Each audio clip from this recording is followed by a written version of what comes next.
I'm going to be ranking every hero in Clash Mini from S tier to D tier. The balance changes have changed up the meta completely, so I'm going to show you which heroes to use and which to avoid. The Skeleton King stays in the D tier. The Skeleton King did not get any changes in the recent balance changes. The buff to the Royal Ghost slightly improved the synergy, but other heroes have just been much stronger in this meta, hence why it stays in the D tier. The Wave Master goes from the S tier all the way down to the D tier. The Wave Master got some huge nerfs in the recent balance changes, potentially making him the worst hero in the game. Also, the synergy he had with the Bandit got nerfed heavily. It lost a lot of stun ability as it doesn't last as long as it used to, and the swipe ability was also reworked to be a slow effect instead. Pink Fury was also released this month, which similar to the Monk can one-shot the Wave Master if you save up enough elixir. It doesn't have great synergy with 2 elixir minis like the Dagger Goblin and the Archer, which are currently 2 of the best minis in the game. The Natureborn moves from the S tier all the way down to the C tier. The Natureborn was also nerfed significantly in the recent balance changes. The human form struggles in this meta with the Archer and Miner hard countering it. The Witch also got nerfed, so the infinite skeleton trick doesn't work as well anymore. The Shield Maiden stays in the B tier. The Shield Maiden was extremely strong straight after the balance changes, especially with healing minis.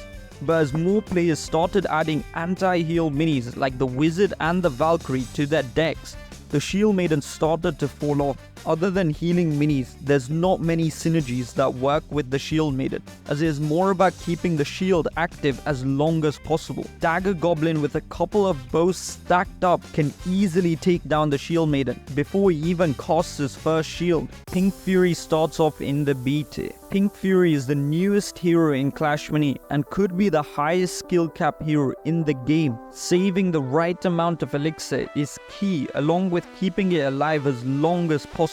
That is currently the issue it faces right now. It struggles to stay alive to starting one-shot kills and gaining elixir, which is one of the reasons Monk is slightly better than Pink Fury, because it gains health after a kill, allowing it to stay alive much longer in the round. Unfortunately for Pink Fury, the Witch was nerfed at the same time, which would have been a great way to farm elixir, but not many players are playing it right now. The Monk stays in the B tier. Monk is slightly better than Pink Fury, but is still no match for the heroes in the higher tier.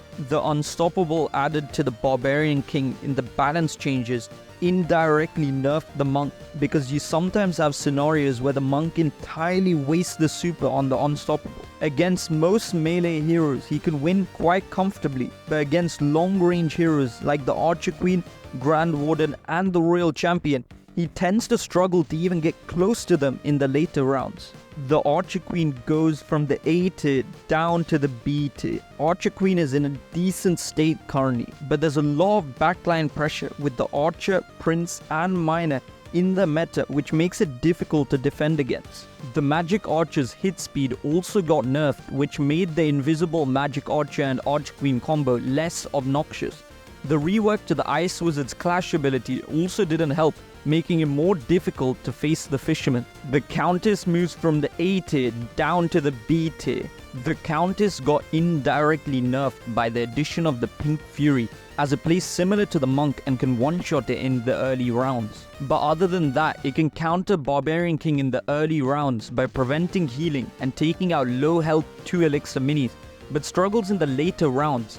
P.E.K.K.A. and Dagger Goblin is used a lot in the current meta and can deal massive amounts of damage to the Countess, so placement is extremely key when using it. The Grand Warden moves from the A tier down to the B tier. The Grand Warden does well against the Royal Champion decks by lowering the chances of chain supers. The buff to the Royal Ghost elevated the crazy Royal Ghost Grand Warden deck. The Guard and Knight are solid minis in the current meta, so make sure to use them to get a full board of shields, which when broken also provide the damage boost for the Grand Warden. The damage from the shield breaking is also a great counter for the Dagger Goblin with the low hit points.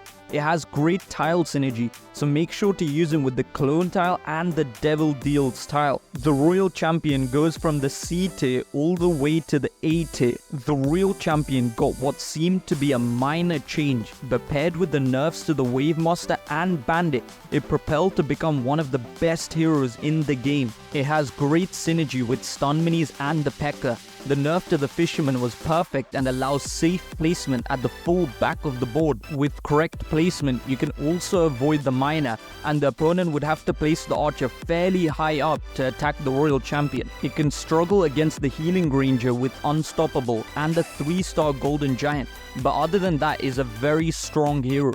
The Barbarian King goes from the B tier all the way up to the S tier. The nerfs to the Wave Master and the Bandit was really all the Barbarian King needed to become the best hero in the game.